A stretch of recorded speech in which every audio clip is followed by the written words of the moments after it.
começar a nossa aula 6. Aqui é o planejamento da aula de hoje, né? Vocês já devem ter visto a nota de aula.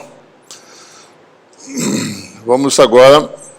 A gente fez toda a eletrostática no vácuo possível, agora vai entrar com meios isolantes, né?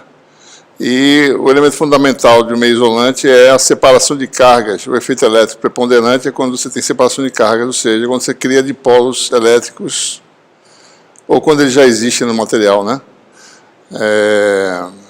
A gente vai conceituar, ou seja, para a gente poder entender como é que a matéria se comporta, a gente vai entender, vai derivar o potencial e o campo de dipolo, que são expressões clássicas que tem que ficar, digamos assim, tão conhecidas quanto o potencial de um monopolo, né, de uma carga elétrica e o campo de um monopolo. Depois a gente vai generalizar o conceito, né, para uma distribuição de cargas de um sistema neutro, ou para um sistema que não tenha carga líquida também, pode ser. E daí, com isso, a gente vai colecionar vários dipólitos e formar um material isolante, ou seja, vai definir o conceito de polarização, que nada mais é que densidade de dipolo, né? Conceitos tangíveis como cargas de polarização, e vou fazer alguns exemplos, certo? Bom, com isso a gente deriva como é que é a relação entre os vetores campo num meio isolante, no meio dielétrico, né? E, por final, a gente deriva as equações de Maxwell para a eletrostática, agora envolvendo meios materiais, não só o vácuo, né? E vamos rapidamente comentar sobre alguns tipos de meios dielétricos. As referências para essa aula estão aqui, né? O nosso capítulo 2, certo? Esse é basicamente o capítulo 2, né? Com alguns elementos matemáticos mais rigorosos, e capítulo 4 do Jackson, né? Jackson ele fala em eletrostática em multipolos, né? Ou seja, existem vários tipos de contribuições, né? Monopolo, dipolo, quadrupolo e assim por diante, certo? A gente vai só considerar o que é mais de interesse na engenharia elétrica, tá certo? O dipolo elétrico, mas tem também quadrupolo, existem antenas quadrupolo, por exemplo, né? Em que os polos têm esse momento de quadrupolo que é diferente do momento de dipolo. Então, são momentos de carga distintos que contribuem com cada vez mais fracos campos, né? Campos cada vez mais fracos, né? Potenciais mais fracos, né? Uma carga tem um potencial, uma separação de carga, o efeito é mais fraco, porque existe um cancelamento, digamos assim, né? Então, quanto mais complexo o sistema, o nível de separação é muito pequeno e o efeito é muito pequeno para você medir, mas são importantes, né? Antenas, né? O pessoal de física nuclear usa muito quadrupolo e assim por diante, né? Bom, vamos iniciar nossa discussão, né, com o dipolo elétrico, né? Ou seja, um modelo simples de um dipolo elétrico é, por alguma razão, um par de cargas está separado, né, com uma certa distância, e a gente quer saber qual é o efeito elétrico dessa separação, né? Pode ser calculado de forma simples. O potencial no ponto P é o potencial da carga positiva mais o potencial da carga negativa. Isso pode ser calculado, daí você deriva o campo elétrico diretamente, né? Então, por que é importante a gente estudar isso, né? Porque na matéria isolante, o efeito de mais alta ordem, a matéria que não é carregada, neutra, o efeito de mais alta ordem que tem é o preponderantemente de separação de cargas. Essa separação pode ocorrer, por exemplo, se você tem uma molécula neutra, né, os centros de cargas coincidentes a campo nulo, elas estão lá. O centro de carga coincidente não tem efeito elétrico mensurável. Você aplica um campo, você separa o centro de cargas, essa separação produz no espaço, né, um campo da carga positiva e o campo da carga negativa, certo? Cuja resultante dá um valor desse sistema, né? O campo de reação é P de dipolo, certo?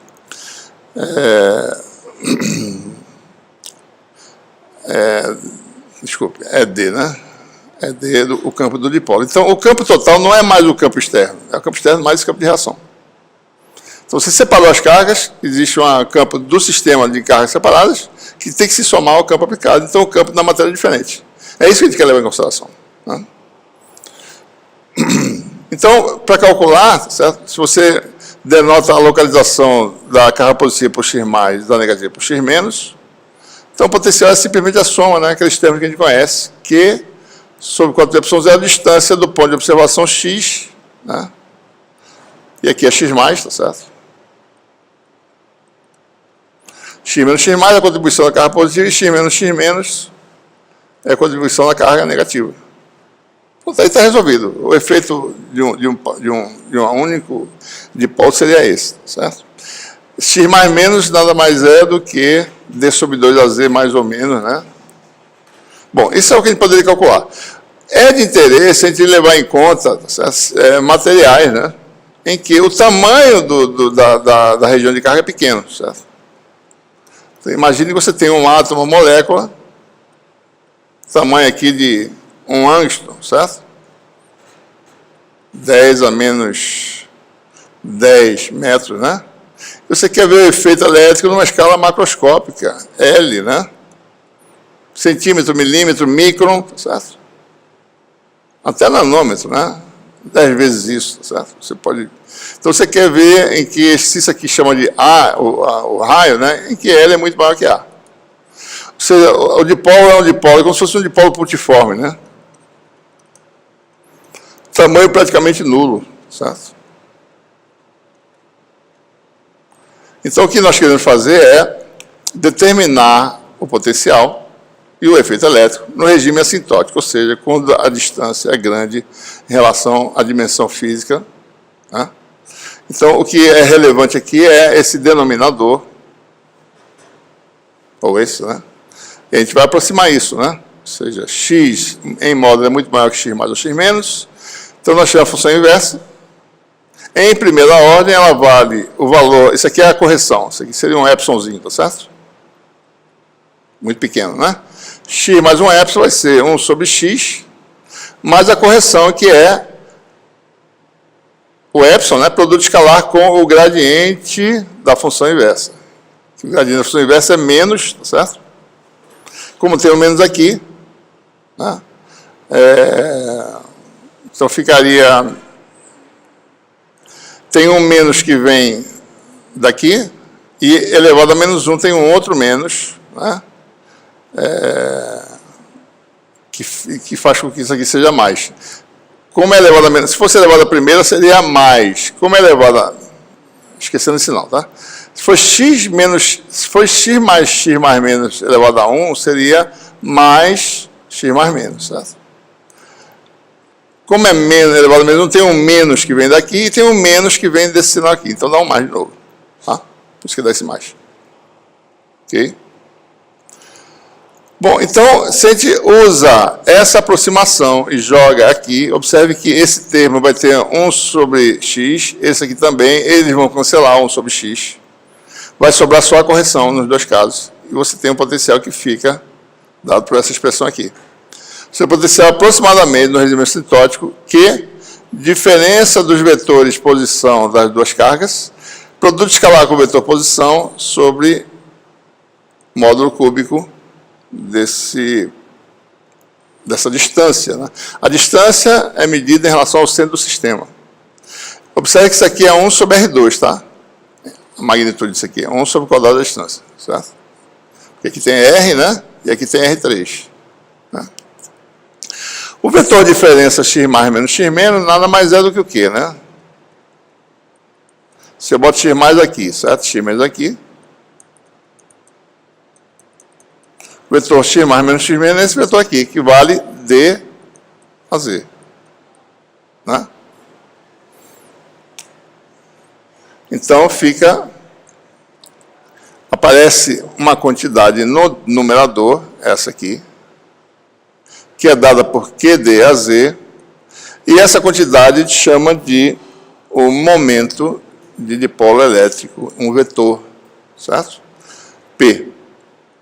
Então, o que é importante aqui, né? Então, deixa eu só botar a expressão aqui para vocês verem, certo? A expressão ficou assim, o potencial é dado por essa quantidade aqui, né? P escalar x 4π epsilon 0 módulo cúbico. Observe, a gente está considerando um dipolo só no vácuo, né? Então aparece o epsilon 0 aqui embaixo, certo? Né? E o potencial de um dipolo quando o módulo de X é muito maior que D, que é a maioria dos casos, né, que recai. Se estiver muito próximo, estiver dentro de um cristal, querer ver como é que o campo varia entre íons, aí você pega a expressão exata e calcula, certo?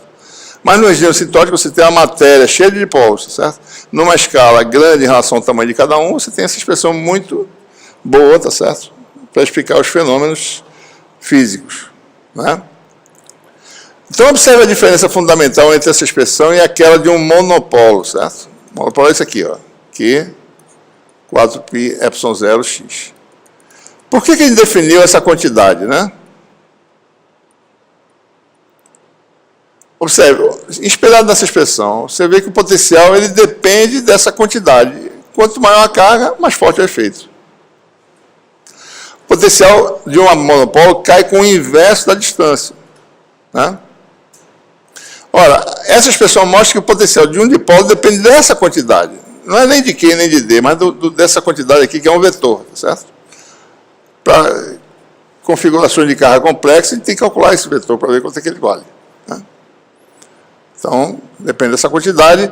E tem uma coisa nova aqui, né? Cai com que, varia com quem? Com 1 sobre o quadrado da distância. Se o potencial do monopolo varia com o inverso da distância, de um dipolo cai com o inverso quadrado da distância. Ou seja, é de se esperar, o efeito é mais fraco. A mesma distância, um par de cargas exerce um efeito elétrico mais fraco, né? Então, então essa é a expressão que tem que se guardar com a sua vida, né? Certo? Você guarda com a sua vida essa expressão aqui. Da mesma forma que você tem que guardar essa. O monopolo é Q sobre 4π0x, distância R.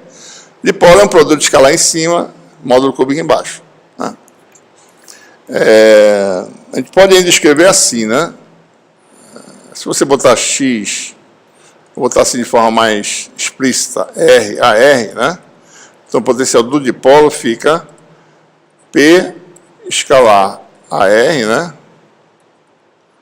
R aqui, cancela com R de baixo, fica 4πε0R2. Fica mais explícita a dependência, né? Então, o efeito depende da direção do espaço, né? Em relação a um eixo, porque existe um eixo aqui. Quando você bota um par de cargas, tem uma linha que separa as duas, tem uma direção do espaço que define essa separação, certo? Então, depende disso aqui. Se isso aqui é θ, né? Isso aqui dá P cosseno de θ, né? Depende do cosseno do ângulo, tá? θ igual a P sobre 2 a 0, né? Tem algumas propriedades aí que a gente vai ver, né? Então, só para a gente sumarizar aqui, né? Você tem aí monopolo, tem essa expressão clássica, né? E dipolo, essa outra, certo? Como eu falei, né? Explicitamente em termos do R e AR. Aqui tem o cosseno de θ embutido, né? Bom, com isso a gente pode derivar o campo elétrico também, né? Então, o dipolo tem essa propriedade no regime assintótico. O campo elétrico, bom, é igual a menos gradiente de φ, né? Usa a expressão por nabla, em esféricas, né? Só lembrando, nabla é igual a AR DDR, né? Mais a θ sobre R ddθ, mais a φ sobre R seno θ ddφ. Né? Observe que essa expressão não depende de φ, então isso aqui eu posso esquecer, né? Eu preciso calcular o nabla de φ e botar o sinal negativo, né? Então, por exemplo, né, AR, o gradiente vai ser AR DDR disso aqui tudinho, isso aqui não depende de R, vai ser DDR de 1 sobre R2. Mais a θ sobre R ddθ só desse termo, certo? Que é o cosseno θ, né? E o R2 sai, certo? Então é isso que acontece quando você calcula, né?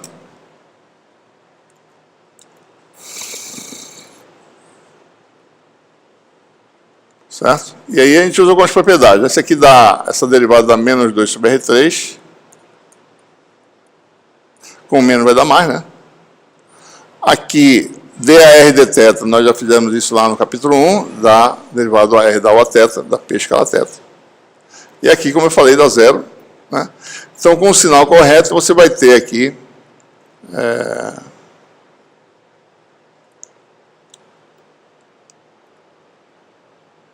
tem um erro aqui, viu? Deixa eu ver aqui. DAR de θ dá θ. Então, dá P escalar a θ. Esse aqui tem um menos, tá? Menos. Isso aqui está errado. Porque esse menos vem para cá, né? Fica um menos, certo? Isso aqui deu um menos, fica com menos dá mais, né? Aqui soma uma quantidade dessa aqui, mais uma quantidade, vai dar, se eu somar uma, dá 3, certo? Se eu somar mais uma, a mesma quantidade, dá 3. E subtraio, fica menos P escalar AR, né? Combina esses dois, isso aqui, esse menos, essa soma, né? Essa soma nada mais é do que a decomposição de P em esféricas. P projetado na direção AR vezes AR, mais P projetado na direção a θ vezes a θ, mais P na direção a φ que dá 0, para escalar. O Aφ é ortogonal a P. Então, isso aqui é o P, certo? Então, isso aqui tudinho dá 3, essa quantidade menos P. E o R3 aparece embaixo, porque se o potencial varia com o R2, com essa derivada desses fatores de R, dá 1 sobre R3, né? Então, você tem essa expressão canônica que também tem que ser guardada com a sua vida, tá certo? Do dipolo elétrico tem um campo característico, que é importante sempre estar com isso guardado, né? Certo? Isso é muito importante, né? Dependendo do que você for fazer, você pode precisar dessas expressões, né, para poder modelar um sistema físico, calcular um dispositivo. Então, é importante realmente estar ligado. Tem umas propriedades aqui, a gente pode ver o campo, tá certo? Deixa eu botar ele aqui para a gente examinar rapidamente aqui. Não está examinado aqui, mas eu vou... o campo elétrico, né, dá 1 sobre 4πε0 R3.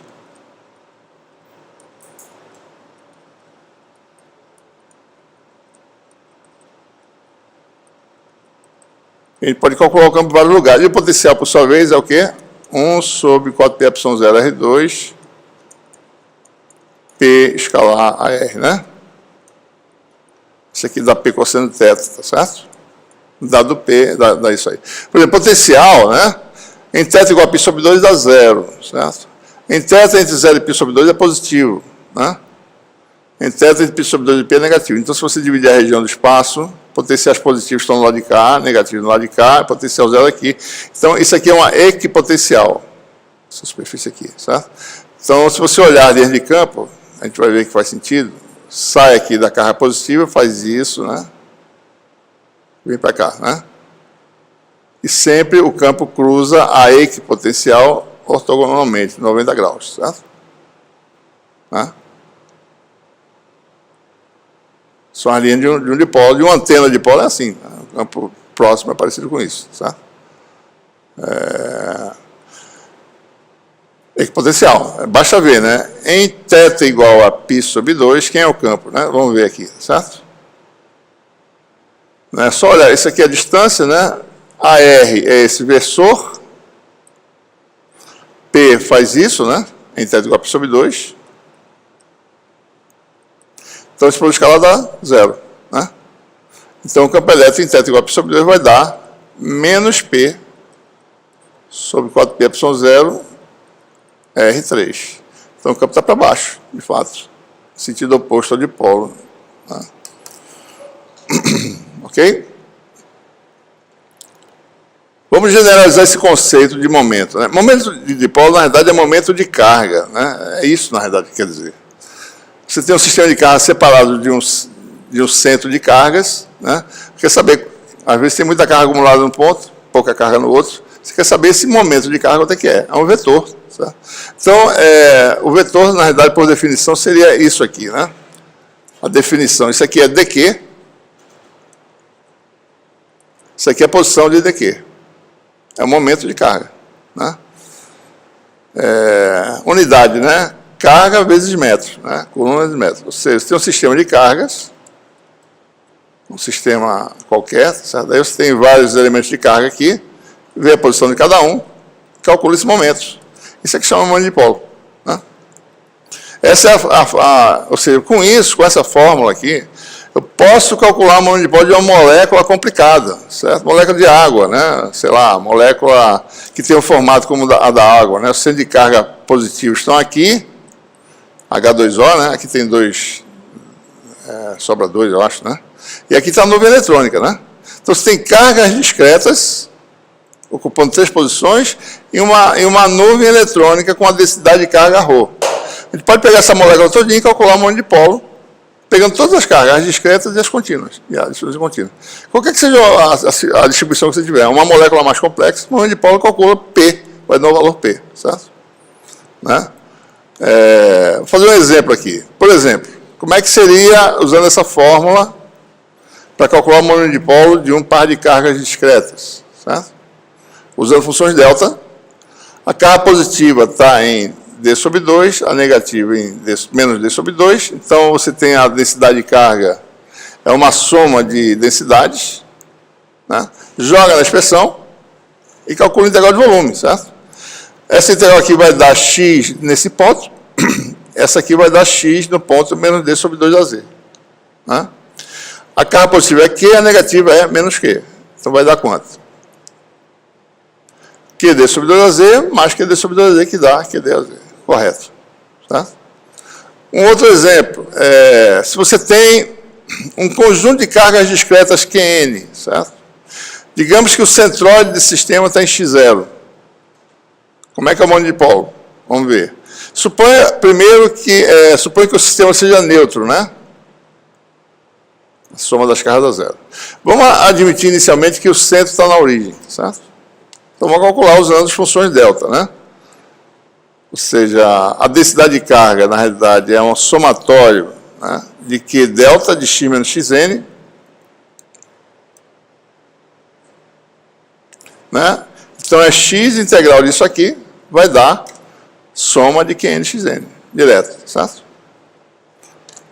Né? Isso aqui é o caso em que x0 é igual a zero. Né? Suponha que x0 seja diferente de zero, o que acontece?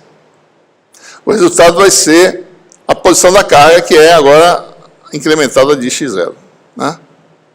Então, o momento de dipolo daria esse novo valor P' aqui, certo? Diferente, né? Princípio. Mas vamos ver direito. Vamos separar os dois termos.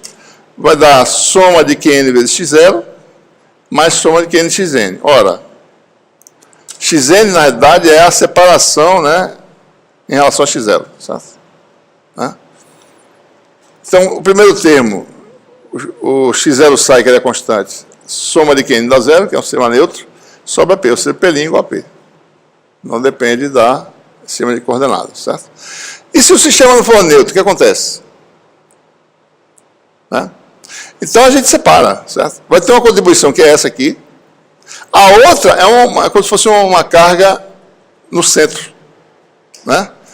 Na posição x0. Um monopólio simples, com a carga total igual àquela carga total do sistema. Então, você separa o monopólio como estando no centro, mais o efeito das separações que dá esse P aqui, certo? Esse é o efeito que acontece. O sistema não neutro, você pode calcular, mas você separa a carga que está sobrando, isola ela, calcula o potencial do monopólio, e o resto, que você ficou equilibrado, você calcula o dipolo equivalente lá, certo? Mais um exemplo a gente vê agora quando você tem uma molécula mais realista, né? Por exemplo, o átomo de hidrogênio, em que você aplicou um campo e separou o centro de carga, você empurrou a carga, o núcleo, né? Digamos aqui que está o núcleo, você aplicou um campo. Tem um átomo lá, essa carga estava aqui, aplicou um campo, empurrou a carga positiva em relação à nuvem eletrônica. Aqui está grandemente exagerado, né? Isso não dá nem para perceber, é muito pequenininha a separação, certo? Mas você induz um dipolo devido a um campo aplicado, né? E agora, qual é o momento de dipolo desse sistema? Né? Ora, a densidade de carga agora, como é que ela é? A densidade de carga da nuvem esférica mais a densidade de carga da carga discreta, né? Certo? A carga discreta é positiva, né? A nuvem eletrônica, digamos que esteja uniformemente distribuída, não é verdade, mas é uma boa aproximação. Então, a densidade é a carga negativa sobre o volume da esfera, né? Então, vamos usar a fórmula de cálculo do momento de dipolo, né? Então, separando, vai dar, primeiro termo, ρ0 xdv, mais esse outro termo, né? Integral disso aqui, né? dv, certo? Ora, ρ0 sai da integral. Integral de x dv, se vocês forem calcular, dá zero, né? X é quem, né?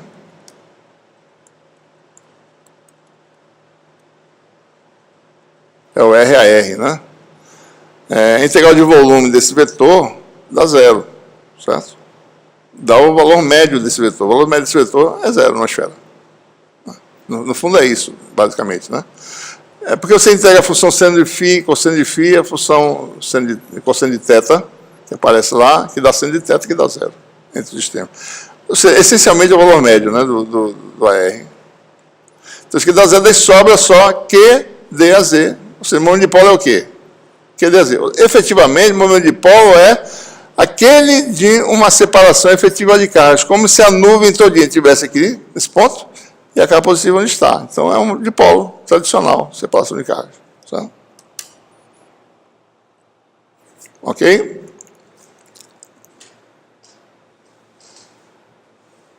Bom, vamos agora formar a matéria isolante. O que a gente vai fazer agora, né? O que é matéria isolante neutra? É um conjunto de moléculas, né, ou de átomos, ou um gás com moléculas. Daí você aplica um campo e separa esse centro de carga, cria dipolos. Então você cria uma coleção de dipolos. No regime de muitas partículas, alta densidade, tá certo? Então você tem aí, mais conveniente definir uma função de densidade, né?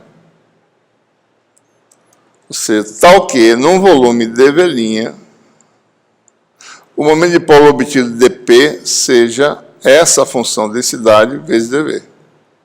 Né? Então, você pode definir uma função de densidade, se você olhar para essa expressão,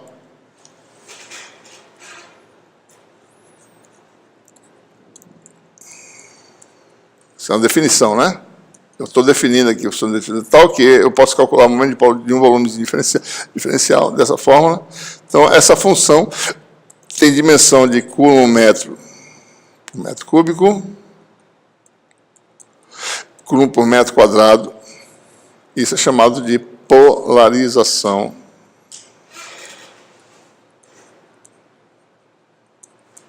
Né? É um vetor que é colinear com o momento de polo naquele ponto. Se o momento de polo num volume faz assim, a polarização, que é esse vetor, é uma densidade, né? Densidade de polos, também aponta no mesmo sentido. Tá? Dá uma informação do momento de polo local e da densidade, quão forte é, certo? Quanto maior a polarização, mais intenso é o momento de polo. Né? Bom, e com isso eu posso calcular, então, a contribuição de um elemento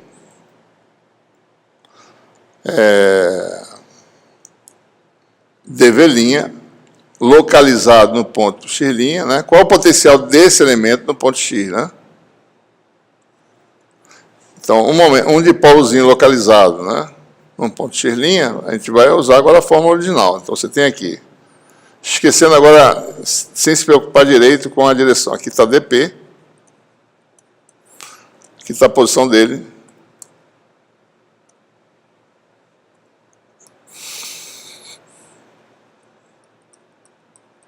E aqui está onde você quer medir o efeito, em x, né? Usa a mesma fórmula. O potencial desse elemento é uma contribuição do todo, que é o momento de polo, que é dP. Escalar esse vetor, que é, no caso, né? Aqui era a origem, aqui era a posição, agora o vetor de deslocamento é de x' para x. Então, o vetor de deslocamento que aparece no numerador agora é x menos x'. E o que aparece embaixo é o módulo cúbico desse vetor. Então, se você desloca um dipolo para um ponto x', a expressão muda, né? Antes era x menos 0, que era x, né? X menos 0 ao cubo, que era x3. Agora é x menos x', só fez deslocado, tá? Essa expressão, então, o momento de polo dá essa contribuição de um volume, né? Usando a função de densidade, ele parametriza agora em termos do volume diferencial, P dV'. P é calculado no ponto x', certo? Então, o potencial total vai ser a soma dos potenciais elementares, né? Vai ser uma integral, tá certo? Isso aqui é o dp, é somar todos eles no volume. Você varre o volume todinho, certo? Por exemplo, né, existem alguns materiais que adquirem, podem ser polarizados permanentemente, né? Ferroelétricos, por exemplo, em que você tem um material lá, né? Geralmente são materiais em que você tem dipolos permanentes já, as separações de cargas são permanentes nesses sistemas, né?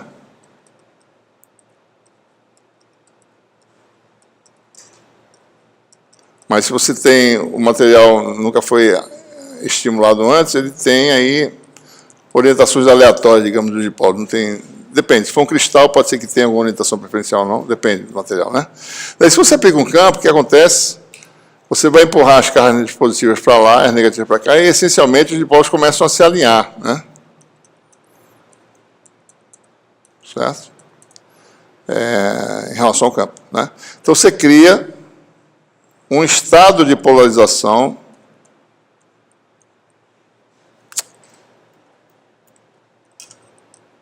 bem definido, né? A gente vai falar isso no final dessa aula hoje.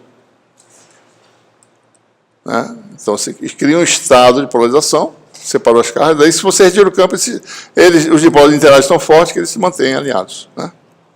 Então, materiais ferroelétricos, no caso magnéticos, são os ferromagnéticos, ferrimagnéticos, antiferromagnéticos, esses materiais têm propriedades semelhantes. Então, você tem aí um material, tal material, né? Na forma de um disco, tá certo?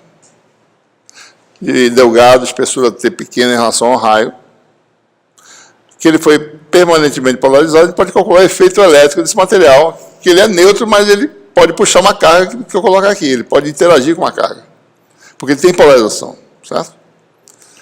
Como é que a gente calcula isso? Bom, calcula usando a formulação. Antes de calcular, primeiro observe que o momento de polo desse disco aqui é a integral de PDV.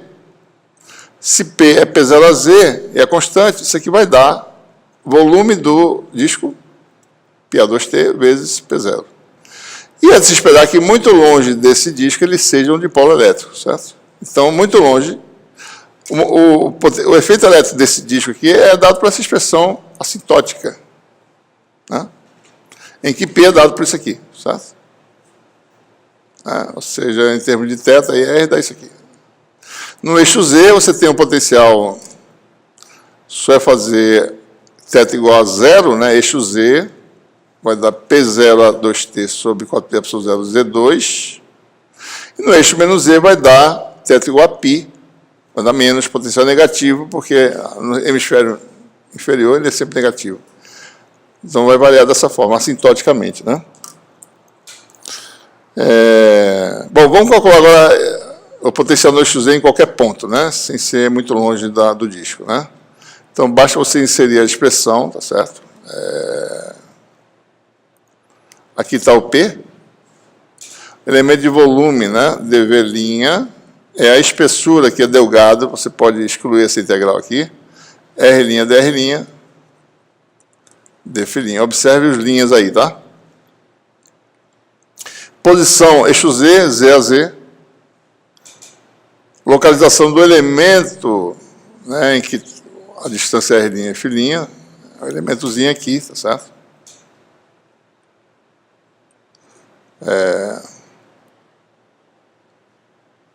Né, esse vetorzinho aqui, ele vale essa distância, versor a R', né? Então, o x é isso, e o x' é R' vezes o versor a R'. Que está aqui, ó, x menos x', certo? E esses vetores são ortogonais, módulo cúbico vai dar o cubo da raiz quadrada, desse som de quadrado, né? Olha, se calcular essa integral não é difícil, né? Esse AZ, produto escalar, dá 1, AZ com R dá 0, P0 sai da integral, certo? Isso aqui não depende, né? O Z sai da integral também, certo? P0 e Z sai da integral, fica aqui fora. Isso não depende de φ, já vai dar 2π aqui, essa integral. com 4π², né? Daí fica o integral do tipo RdR sobre Z2 mais R2 de 3 meios, que dá a raiz quadrada inversa. E especificamente, essa raiz quadrada inversa, né, que é a integral, a primitiva aí, essa função que dá a integral daquela função vai dar isso aí. Em R igual a 0, que tem que tomar cuidado, certo? R igual a 0, você vai ter raiz quadrada de Z2, que tem que ser igual a módulo de Z. Certo? Que essa integral, por definição, ela tem que ser positiva, né? Não pode virar, mudar. Se eu não botar o módulo aqui, quando Z for negativo, vai dar o valor negativo aqui. Certo? Eu tenho que botar o módulo para ter certeza que isso não vai ser problema. Certo? Observe que Z tem sinal, né? Nessa formulação, certo? O Z a Z, o Z pode ser positivo ou negativo, tá? Então, eu tenho que garantir que na integral, se Z fosse negativo, dava menos, né? Eu tenho que garantir que o resultado dê positivo, porque isso aqui é uma distância, né? A integral não pode dar negativo. Então, a gente bota o módulo sempre que acontecer essas coisas, e eu alerto para vocês observarem isso nas contas, né? Nas listas, nas provas, etc. Certo? Então, aparece essa expressão, né? Observe que isso aqui não vale em Z igual a 0, porque isso é longe, né, do dipolo, certo? É longe. Aliás, isso aqui vale em Z igual a Z, tem que tomar cuidado aqui, né? Certo? Z é muito pequeno, né? Teria que levar em conta a distribuição interna, esse termo aqui sairia, tá certo? Aparece aí. Bom, na verdade, se você fizer Z muito pequeno, isso aqui dá 1 sobre módulo de Z e cancela, né? Então, o potencial vai para 0, bem no meio do disco, digamos assim, certo? Z é muito pequeno, né? Certo? Aliás, nem não, estou enganado. Z é muito pequeno, isso aqui dá 1 sobre A2, isso aqui diverge, né? Então dá essa Z sobre 0 sobre 0 aqui. O problema é esse, tá certo? Né? Dá um 0 sobre 0 aqui. Mas isso aí a gente tem que lidar levando em conta a distribuição dentro do disco. Daí a gente teria que levar isso em consideração, certo? Bom, mas só para ver, Z igual a T sobre 2, potencial vale φ mais Z igual a T sobre 2, né? Isso aqui dá 1, né? E se Z for menos T sobre 2, isso aqui dá menos 1, certo? E a diferença dos dois, se eu calcular a diferença de potencial, esse termo aqui vai embora, então fica a diferença de potencial que dá para essa expressão simples aqui, né? P0T sobre ε0, né? E aí pode calcular no regime assintótico esse potencial, para ver se ele vai bater com o que ele tinha previsto anteriormente, certo? Que é eixo Z dá isso aqui, né? Eixo menos Z dá isso aqui. Né? E aí você tem que fazer a aproximação, né? Isso é de Taylor, que é o segundo termo que aparece aqui. Fica para vocês fazerem isso aí, né? Você calcula o potencial, vai ter um cancelamento, vai sobrar este resultado aqui, certo? Para Z maior que 0, isso aqui dá 1 sobre Z2. Para Z menor que 0, mod Z menos Z vai dar menos 1 sobre Z2, que é exatamente o que nós tínhamos aqui, certo? Mais ou menos, né? Potencial positivo em cima e negativo embaixo. Né? Ok? Bom, então, aí você tem, agora temos toda a formulação da matéria polarizada em termos da polarização, certo? Para a gente derivar as equações de Maxwell, existe um conceito útil que é o conceito de cargas de polarização, certo? Que faz com que a gente entenda melhor, né, o que é a polarização na matéria isolante, certo? Considere, por exemplo, que você tem agora um volume de material em que coexistam cargas livres, chamada de ρf, F de free, certo? Carga livre, por exemplo, um condutor com excesso de carga, né? Então você tem cargas livres, ou um gás ionizado, cargas livres se mexendo, certo? E você tem lá também as moléculas, sistemas neutros. Então a gente vai separar essas coisas. Sistemas neutros são as cargas que são ligadas, e essas cargas livres que têm liberdade de ir de A para B são livres, né? por assim dizer. Certo? Então, ou seja, as ligadas estão aqui representadas pela polarização, o estado, né, de separação das cargas, quem diz é P. E as livres são representadas pela densidade de carga ρf. Né? Então, eu posso agora calcular, num ponto do espaço, o efeito global, certo? Do potencial e daí o campo elétrico. O potencial vai ser a contribuição das cargas livres, que a gente já conhece, né? Rho sobre 4πε0 a distância. E as cargas ligadas têm essa contribuição que é com o quadrado da distância, que é diferente, que é a produção escalar de P com o vetor de diferença. Né? Observe que isso aqui, né?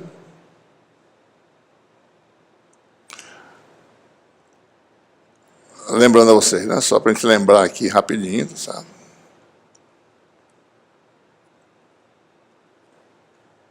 A função inversa, né? Pode ser escrita como menos gradiente, aliás, o gradiente da função inversa, né? É menos x sobre x3. O gradiente da função deslocada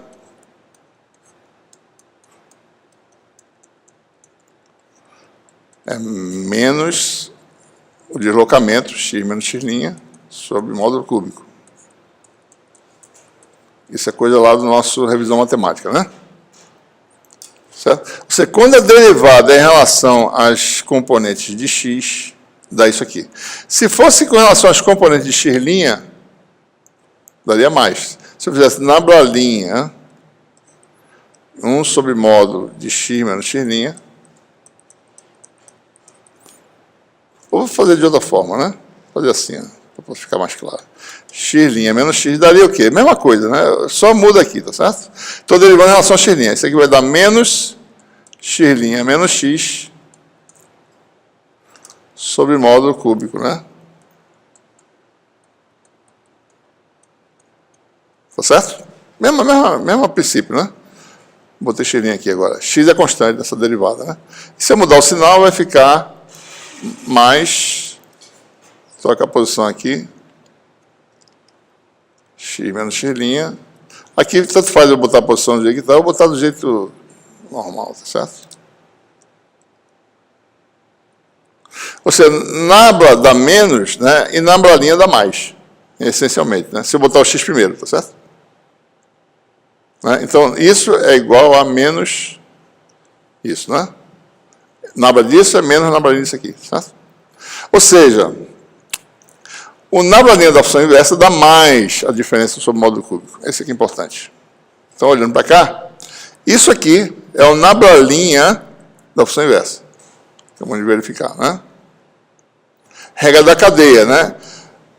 O divergente de um vetor vezes a função inversa, que é 1 sobre esse aqui, ó, função inversa 1 sobre x menos x', o vetor vezes a função, é produto escalar do vetor com o gradiente da função, mais, isso aqui vai para lá, vira mais, né? Mais a função divergente do vetor. Certo? Ou seja, para que a gente está falando isso? Né? Porque a gente vai substituir o que está aqui dentro, né? Que é isso aqui, por esses dois termos aqui. Ó. Então, fica uma integral, que é a integral do divergente do todo, e uma outra integral de volume, que é a integral só do divergente de P sobre isso aqui. Certo? Essa aqui, né, que tem a função inversa, eu posso combinar com essa outra que tem o mesmo fator embaixo, fica ρf menos isso, certo? Que está aqui, ó. E aqui é o teorema de Gauss, né? A integral do divergente é o fluxo desse vetor para fora da superfície que limita o material, sigma. Certo? N é a normal para fora, de sigma' é o elemento de área, aparece aqui. Então, aparece esse termo de superfície. Ok? Né? Que termo é esse? P escalar N. Né? Ora, então, tudo se passa como se o potencial fosse aquele de uma distribuição volumétrica de cargas, cuja densidade é esse termo aqui, certo? chamado de ρ efetivo, que é a contribuição das cargas livres mais das contribuições das cargas ligadas, em que ρb é esse fatorzinho aqui, ó, menos divergente de P. B de bound, certo? Ligado em inglês, né? Então, é como se um material fosse constituído de cargas livres e cargas ligadas. A carga ligada dá efetivamente a contribuição de uma densidade, como tradicional, ρf, né? Então, é como se no volume aparecesse esse termo aqui, ou seja, um incremento da densidade original de cargas livres, né? E na superfície, isso aqui é como se fosse aqui isso aqui é um dq, certo? Pela dimensão física, dq sobre distância. Tem na superfície uma carga dq na superfície sigma, cuja densidade é ρbs, que é esse fator aqui. P escalar normal. P, a medida em cubo por metro quadrado, é a dimensão física de densidade de carga superficial. Então, é como se essas cargas ligadas, esse sistema de cargas ligadas, fornecesse duas contribuições. Uma de volume, que incrementa a densidade de carga original, e uma de superfície, P escalar N, certo? Pulando para frente aqui, peraí, só um minuto. Né? Então, essas são as cargas de polarização que a gente chama, né? Essas cargas aqui, a gente chama de cargas de polarização. Por quê? Por que isso é útil? Porque, na prática, se eu quiser calcular o campo e o potencial de um sistema que tem cargas livres e cargas ligadas, ou só cargas ligadas, eu procuro por essas quantidades aqui, certo? Tiro o material, coloco o vácuo no lugar e substituo as cargas, substituo a polarização por essas cargas equivalentes. Em muitas situações não tem esse termo aqui de volume, mas tem um de superfície, certo? Então, você pode calcular o campo tradicionalmente, como você calcula o campo de um sistema de cargas livres, usando essas cargas de polarização, né? Só para a gente verificar aqui o que é equivalente àquela placa que a gente acabou de analisar, né? Aquela placa tem um P, né?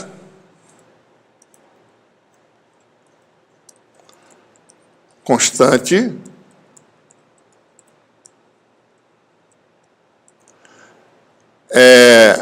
A densidade de cargas ligadas de volume é menos divergente. P é constante, divergente dá zero, certo? Então, nesse exemplo, a densidade de carga ligada de volume dá zero. A de superfície vai dar P escalar normal para fora do material, né? Que tem essa região de cima, tampa de baixo e a parte lateral. Na tampa de cima, N está para cima, né? P escalar N é P0 a Z, escalar a Z dá P0. P0 como metro quadrado. É como se tivesse um disco de carga positiva em cima. Embaixo, N está para baixo, vai dar menos P0. E na superfície lateral, tem uma N lateral aqui, tá certo? A Z escalar esse vetor lateral, que é o AR, né, dá zero. Não tem nada do lado. Então, aquele disco isolante é equivalente a dois discos no espaço livre, no vácuo, separados por uma distância T. Como se fosse um capacitor, tá? Em que as cargas sobraram, resíduo de carga ligada na tampa de cima e resíduo de carga ligada na tampa de baixo. A carga positiva é P0PA2, a de baixo é menos P0PA2. Né? O que é isso, na realidade? Né? Isso aqui é o efeito global de você separar. Por que a matéria isolante feita de dipolos permanentes pode exibir efeito elétrico, né? Efetivamente, algo que é microscópico, quando você tem uma junção coletiva de todos os efeitos, isso dá um efeito macroscópico, certo? Aqui está a placa. Você separou as cargas, né? Ficou mais, menos, né? Daí você tem o mais do próximo dipolo, tá certo? Menos. O mais do próximo, menos. O mais do próximo, menos. Né? Daí sobrou um resíduo de cargas positivas de cima. Então, você observa um material que é neutro, o efeito coletivo de separação se alastra de forma que sobe um resíduo na tampa de cima e sobe um resíduo de carga na tampa de baixo. Efetivamente, você separou as cargas. As cargas estão separadas de uma distância macroscópica. Se fosse um cilindro gigante, ia ser mais lá em cima e menos lá embaixo. Né? Vou fazer outro problema que é importante, A gente vai calcular esse problema usando polinômio de Legendre depois, exatamente, né? Mas vamos calcular aqui, a gente pode calcular algumas coisas aqui já. Tá? Uma esfera isolante com polarização permanente, mais uma vez, densidade de carga volumétrica ligada a zero, e a superficial, dado que P0 é constante, aí é normal, né? É o AR, né? Então, você tem produto escalar de P com N, agora é uma coisa variável, com θ, né? Varia aí com o ângulo θ.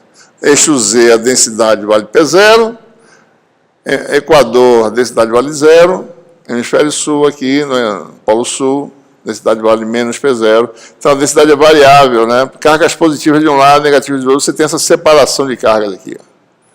Então, essa esfera é equivalente a essa região de cargas no vácuo. Você tira o material, bota as cargas equivalentes e calcula o efeito. A gente, por enquanto, pode calcular o campo no eixo Z, dá um pouquinho de trabalho, tá certo? Mas vamos calcular, em particular, na origem, né? Fazer o cálculo mesmo, do campo direto. Observe, né? Quando eu substituo o sistema por cargas equivalentes, eu posso calcular o campo direto do sistema de carga, usando superposição, certo? O campo de cada carga, você soma o campo das cargas distribuídas na superfície, com densidade ρS, né? Então, na origem, isso aqui é dQ, certo? Está no vácuo o sistema agora, né? É um novo sistema de cargas, como se fossem cargas tradicionais, né? A origem é posição zero, localização do elemento de superfície AR', distância da superfície à origem dá A ao cubo. Né? Isso aqui é a fórmula original para o cálculo do campo de uma distribuição de carga, né? De superfície. Integral na superfície, no caso, sigma, d sigma', a fórmula é essa aqui, né? ρS, né? De x', vetor de diferença x menos x'. Se fosse um sistema de carga livre tradicional, seria isso aqui. Então, a mesma coisa, se eu substituir meu dielétrico por um sistema de carga na superfície, eu uso a mesma fórmula, em que isso aqui é o ρS. Isso aqui é vácuo. X é a localização de onde você calcula, que é a origem zero. X' é um ponto da superfície da esfera. Então, fica isso aqui, né? Certo? ρS. Está faltando alguma coisa aqui, certo? Está faltando um cosseno de... Não, está aqui. ρS, né? É igual a P0, cosseno de θ', no caso, porque é variável, né? P0 sai, o cosseno de θ' está aqui.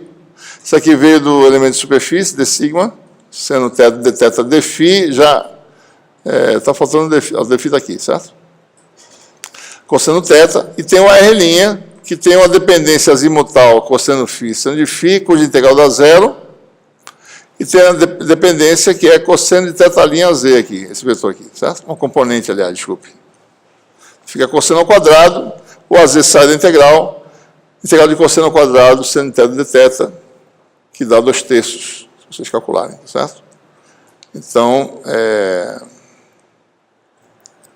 dá 2/3, cosseno ao quadrado... Não, dá um... Engraçado, né? Está faltando alguma coisa aqui. Ah, não, está falando do 2π aqui. Aqui tem um 2π da integral azimutal e um 2π sobre 3, e um 2π da integral azimutal e um 2/3 da integral do cosseno de θ. Né? Dá 4π sobre 3, com 4π cancela, fica 1/3.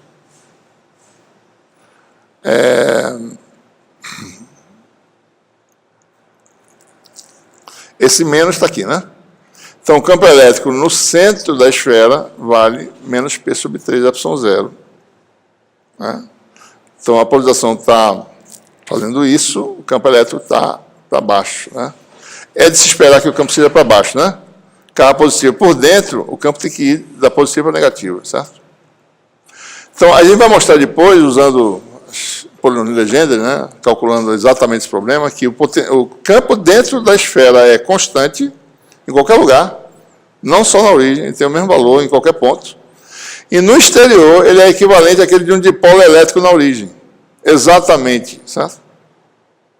Lembre-se que aquela expressão para o potencial e campo de um dipolo é no regime assintótico, certo? Então, a esfera é um modelo perfeito do campo de um dipolo elétrico no regime assintótico.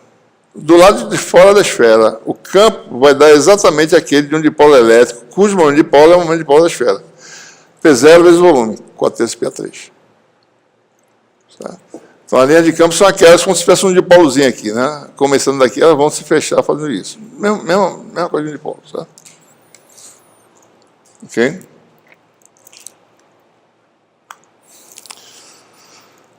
Muito bem.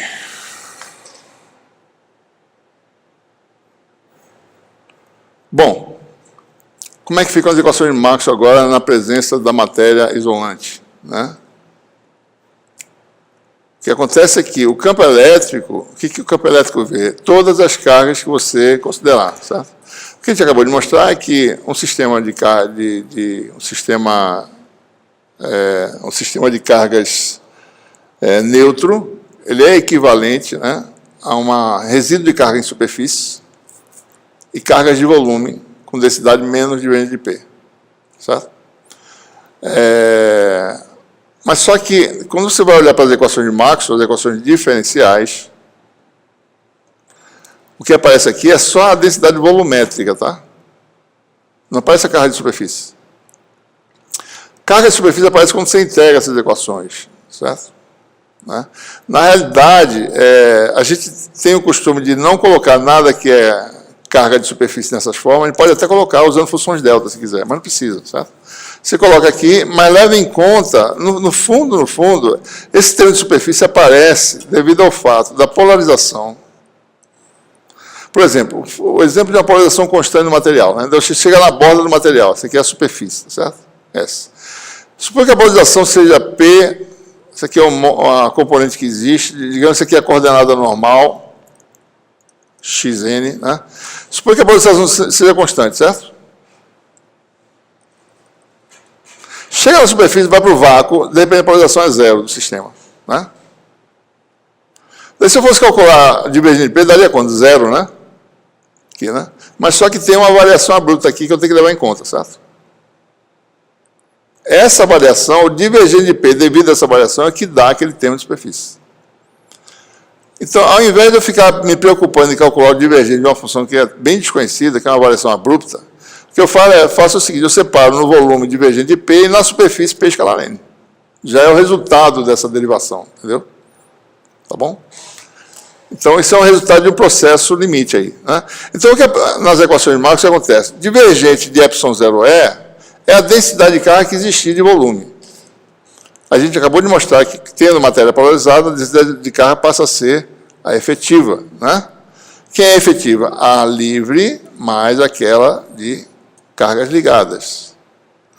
E a partir de agora eu vou tirar esse F, né? Esse ρ agora passa a ser densidade só de cargas livres, certo? Então não precisa mais se preocupar com o significado do ρ, né? O ρ é sempre agora cargas livres, certo? Então se eu jogo isso na expressão dessa equação, a lei de Gauss de forma diferencial, né? Então esse divergente de P passa para o primeiro membro, fica divergente disso aqui, igual a densidade de cargas livres. Então, quando eu olhar para as equações de Maxwell, quem tiver do lado de cá da igualdade vai ser densidade de cargas livres. E esse vetor ainda dá o nome de vetor de deslocamento elétrico ou vetor densidade de fluxo elétrico, que é a combinação do ε0E com P. Certo? Um novo vetor, que no vácuo, né, quando não tinha P, era ε0E. Certo? Agora tem a definição mais geral. Se tiver matéria polarizada, dentro da matéria polarizada, D igual a ε0 mais P. No vácuo vai ser ε0E. Né? Então, essa é a chamada relação constitutiva no meio isolante, ou no meio dielétrico, que você chama, certo? D igual a ε0E mais P. Passa a ser essa. Okay? Então, para saber a relação, precisa saber qual é o estado de polarização. Bom, em resumo, como é que ficam as equações de Maxwell, né? Agora, levando em conta a matéria isolante. Macroscópico, né? O fluxo elétrico igual a carga livre envolvida, só livre. Certo? Quando eu calcular a carga total envolvida, a ligada eu nem olho, só olho para livre. Nessa lei de Gauss aqui, em que aparece D. Se fosse ε0E, seria a carga total envolvida. Mas como eu boto D aqui, é a carga livre envolvida por causa da nossa requalificação dos termos aqui, certo? Né? Aqui é a observação. E a rotacional de E não mudou. O sistema é conservativo, nada mudou, tá certo? Em relação à equação original, circulação de E igual a zero. E isso dá também as equações diferenciais, né? Que são essas aqui, né? Divergente de D é igual a densidade de cargas livres. Se não tiver carga livre no sistema, dá zero isso aqui. Mesmo que tenha carga ligada, mas dá zero aqui para D. E rotacional de E é igual a zero, certo? E para resolver esse sistema de equações, eu preciso da relação constitutiva. Você precisa saber quem é P. Como é que ele aparece, se ele é independente, se ele é resultado da aplicação de um campo ou não, certo? E, para a gente concluir aqui, vamos comentar sobre os tipos típicos, né, de elétricos, tá certo? Tem esses materiais em que os momentos de dipolo só existem se você separar as cargas por um campo externo. Se tirar o campo, o sistema volta ao estado original neutro, separação de carga nula, não tem dipolo. Mas se você aplicar um campo, separa as cargas, ele produz um campo de reação, né? Então, materiais desse tipo, eles são lineares, tá certo? Aplicando o campo, o P aumenta na mesma direção e sentido, né? Revertendo o campo vai na mesma direção e sentido. É claro que se você aplicar um campo gigante, isso aqui vai virar não linear em algum lugar, né? Você vai queimar o material, talvez, certo? Entra no regime não linear, né? Mas em campos moderados você tem isso aí, né? Então, ou seja, em materiais desse tipo, né, lineares, homogêneos, ou seja, a densidade de polos é a mesma em qualquer lugar, não é um material irregular, né? Isotrópicos, quando a resposta é a mesma, independentemente da direção e sentido do campo aplicado, então você tem uma relação simples entre P e E, né? Uma relação de proporcionalidade. Aparece aqui um parâmetro adimensional chamado de susceptibilidade elétrica, né? Ou seja, com o epsilon zero aqui, isso aqui passa a ser adimensional. Ele é definido dessa forma. E com isso, né, D, que é epsilon zero E mais P, vou botar assim na forma escalar mesmo, né, em qualquer direção. Se P é epsilon zero vezes Q, bota epsilon zero em evidência, então aparece uma relação de proporcionalidade entre D e E, que é a chamada permissividade elétrica do material, né? Então, os materiais tradicionais, esse que é positivo, né? Ou seja, o P vai na mesma direção do campo elétrico, né? A separação de carga a positiva se afasta, então o momento de polo é sempre no mesmo sentido, geralmente, né? Então você tem isso aí, certo? A permissividade elétrica é simplesmente um fator maior do que no material isolante, vezes epsilon zero, né? Ou seja, quais são as implicações disso, né? Se você tem uma carga no vácuo, o potencial é Q sobre 4π epsilon zero R, né? Uma carga submersa no meio elétrico, basta botar epsilon no lugar de epsilon zero, né? Certo? Ou seja, o campo se torna mais fraco, né? Por quê? Porque você induz, tá certo, dipolos, né?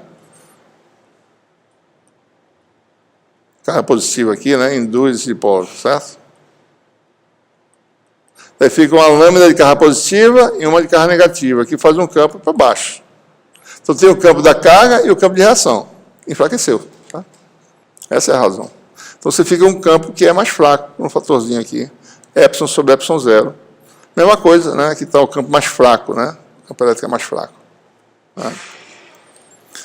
Bom, e você tem também aí uma classe de materiais interessantes, materiais não lineares, que exibem o efeito de histerésico, que você já conhece, né?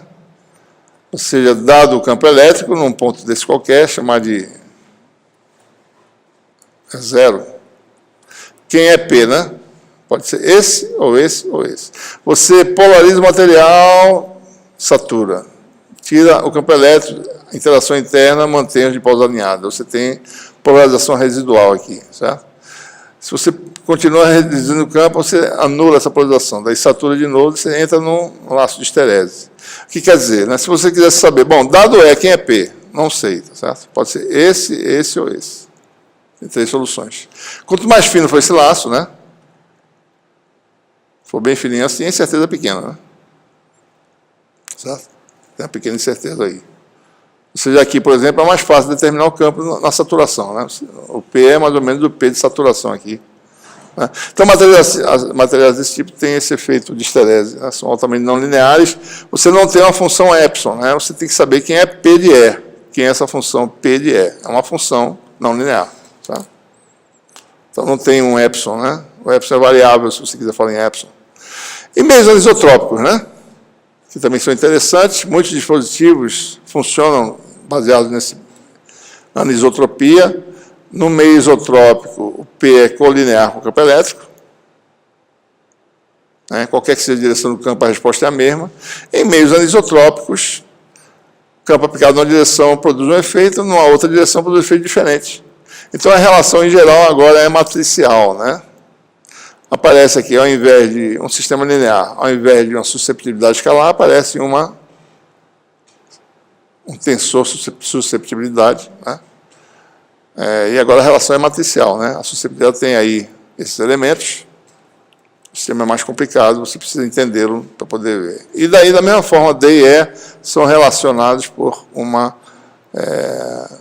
relação matricial. Ou seja, se você aplica o E numa direção,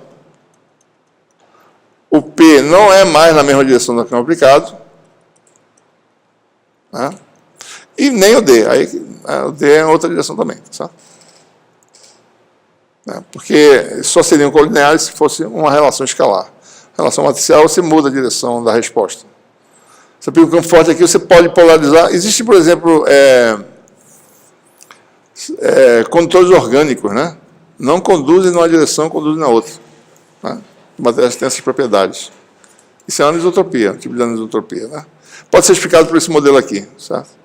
A gente, quando estuda fundamento de ótica e eletromagnetismo 2, a gente unifica todo mundo na permissividade, as propriedades de condução e de carga ligada numa coisa só. A gente pode explicar tudo isso usando esse conceito. Certo? Então, a gente vai, acho que, parar por aqui, né?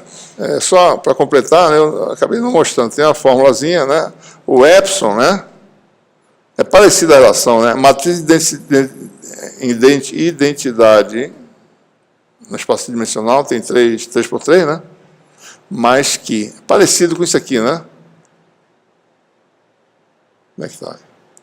Epsilon igual a epsilon zero mais que, né? Escalar agora passa a ser matriz de identidade mais tensor susceptibilidade, certo? Ok? Alguma dúvida? Então, paramos por aqui. Próxima aula, sexta, né? Certo? Alguma dúvida de outras coisas, a gente está à disposição. Certo?